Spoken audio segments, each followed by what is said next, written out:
Hello दोस्तों, good evening. आज हम स्टार्ट करते हैं दोस्तों प्रेजेंट परफेक्ट।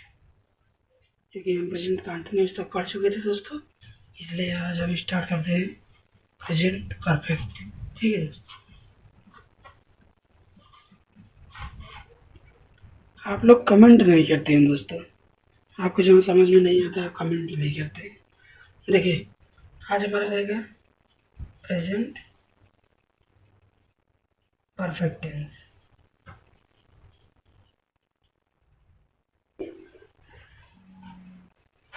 ठीक है दोस्तों, present perfect tense. Present perfect tense में हम आज आपको देखते हैं क्या होता है इसका पहचान। सर्वप्रथम देखते हैं इसका पहचान।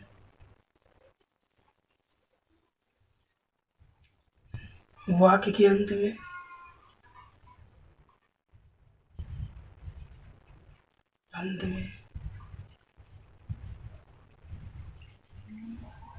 चुका है, चुकी है, चुकी है, लिया है, दिया है, खाया है, इत्यादि। ये शब्द अगर दोस्तों आते हैं तो उसे हम प्रेजेंट परफेक्ट टेंस में मानते हैं, माना जाता है। ठीक है दोस्तों, ये हमारा क्या है, प्रेजेंट परफेक्ट टेंस का हमारा पहचान है। तो हमारा प्रेजेंट परफेक्ट टेंस में हमारा पहचान ये हो गया। तो इसमें दोस्तों हम देखते हैं कि हमारा जब वाक्य के अंत में चुका है, चुकी है, चुके हैं, लिया है, दिया है, खाया है, पिया है, सोया है, जागा है, कुछ भी ऐसे वर्ड आते हैं जिसका काम हो चुका हो, यानी काम का जो जारी रहना पाया जाता है वो पूरा हो चुका हो। जैसे राम खाना खा चुका है, तो आपका प्रेजेंट परफेक्ट कहलाएगा। ठीक है दोस्तों, तो देखते हैं नियम इसमें क्या रहेगा। नियम देख लेते हैं। नियम हमारा रहेगा दोस्तों, नियम देखते हैं। नियम में हमारा सर्वप्रथम कर्ता प्लस सहायक क्रिया,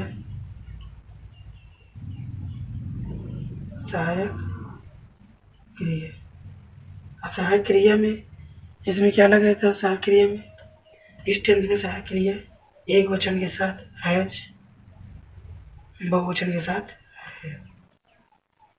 ठीक है दोस्तों, एक वचन के साथ हैज, बहुवचन के साथ है, ये हमारा सहायक क्रिया हो जाता है।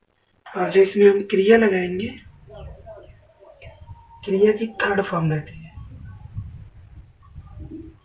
क्रिया की तीसरी अवस्था। उसके बाद कर्म,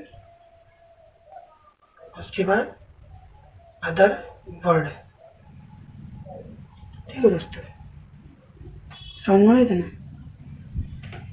जब देखते हैं हम कर्ता क्रिया कर्म में हमारा इतना चीज़ हो गया, तो जैसे देखते हैं हम कोई हमारा हो गया वाक्य, जैसे ले लेते हैं क्या,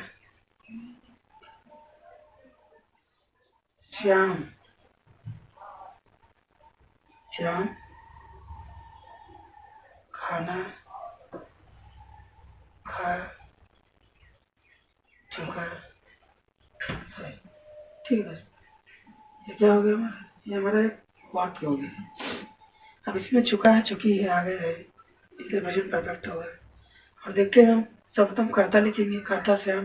कर्ता क्रिया कर्म क्या है आपको बता ही दिया हम, श्याम। सहायक क्रिया लगाएंगे हैज है, श्याम एक वचन इसलिए हैज, श्याम हैज। इसमें तीसरी अवस्था, क्रिया की तीसरी अवस्था लगाएंगे। खाना का क्या होता है, ईट, इसमें थर्ड फॉर्म हो जाएगा eaten, Shyam has eaten food. ठीक है दोस्तों, ये हमारा हो गया श्याम हैज ईटेन फूड। तो ये हमारा एक सिंपल सेंटेंस के लिए हो गया। Shyam has eaten food. अब जैसे इसको थोड़ा सा लंबा कर देते हैं, श्याम आज खाना खा चुका है। क्या हो जाएगा? Shyam has eaten food today. ठीक है दोस्तों,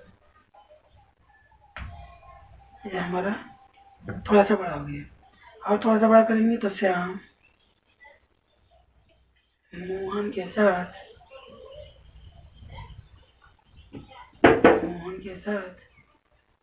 खाना खा चुका है। तो हमारा क्या हो जाएगा? Shyam has eaten food with to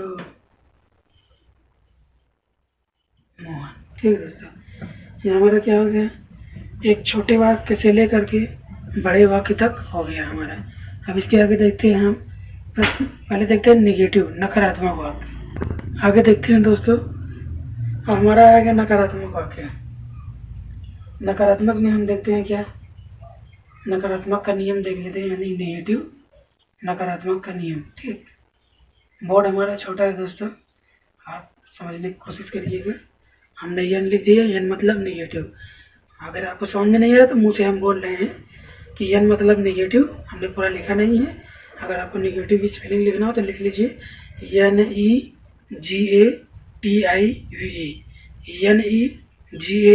NEGATIVE। आप नेगेटिव की मीनिंग लिख लीजिए, उसके नीचे लिख लीजिए नकारात्मक। नकारात्मक के लिए नियम क्या होगा? सबसे पहले लिखेंगे कर्ता, उसके बाद सहायक क्रिया। सहायक क्रिया में हैज, हैव। और जब हम नकारात्मक का नियम लिख रहे हैं तो जब हम हैज हैव लगाएंगे तो हैज के साथ भी नॉट, हैव के साथ भी नॉट। उसके बाद क्रिया की थर्ड फॉर्म। ठीक है दोस्तों, उसके बाद कर्म, उसके बाद अदर वर्ड। ठीक, ये हमारा नियम हो गया। अब जैसे देखते हैं हमारा कोई वाक्य हो गया, जैसे क्या हो जाएगा हमारा? जैसे सोहन बाजार नहीं जा चुका है। ठीक है दोस्तों, सोहन बाजार नहीं जा चुका है। तो हमारा क्या हो गया? हमारा कोई वर्ड हो गया। अब इसको हम नकारात्मक बनाएंगे तो पहले लिखेंगे सोहन, एक वचन है हैज, हैज के साथ में नॉट, क्योंकि नकारात्मक में हैज हैव जब लगाएंगे तो नॉट जरूर लगाएंगे। हैज के साथ नॉट और हैव के साथ not. Sohan has not go मतलब जाना, third form gone to market. ठीक है, ये हमारा नकारात्मक हो गया। अब जैसे इसी में हम लगे हाथ इसी हाथ देख लेते हैं दोस्तों कि हमारा क्या हो जाएगा? प्रश्नवाचक वाक्य के लिए जो हमारा पिछला नियम था कि अगर प्रश्नवाचक शब्द वाक्य के बीच में आता है और प्रश्नवाचक शब्द वाक्य के पहले आता है, तो आपको नियम हमने बताया है, सब कुछ नियम वही रहेगा। सब कुछ एज जैसे पिछले में था वैसे इसमें भी रहेगा, एज इट इज़ पूरा रहेगा। और उसके बाद सेम टू सेम। और उसके बाद इसमें सिर्फ क्रिया की तीसरी अवस्था लग जाती है और सहायक क्रिया बदल जाती है। जैसे देख लीजिए हम क्या है हमारा, देख लेते हैं हमारा, देखते दोस्तों, प्रश्नवाचक वाक्य देख लेते हैं। प्रश्नवाचक वाक्य हमारा कैसे रहता है? जैसे सोहन बाजार क्यों जा चुका है। तो हमारा सबसे पहले आएगा वाई। बताया था आपको नियम कि जब प्रश्नवाचक वाक्य अगर शब्द के बीच में आता है किसी वाक्य के बीच में तो उस शब्द को सबसे पहले लिखेंगे Y.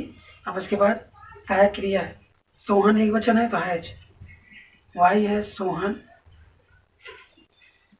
Gone, third form go का third form gone to market. ठीक है दोस्त, और यही चीज़ अगर पहले होता है कि क्या सोहन बाजार जा चुका है, तो सबसे पहले लिखते हैं हम सहायक क्रिया हैज सोहन गॉन टू।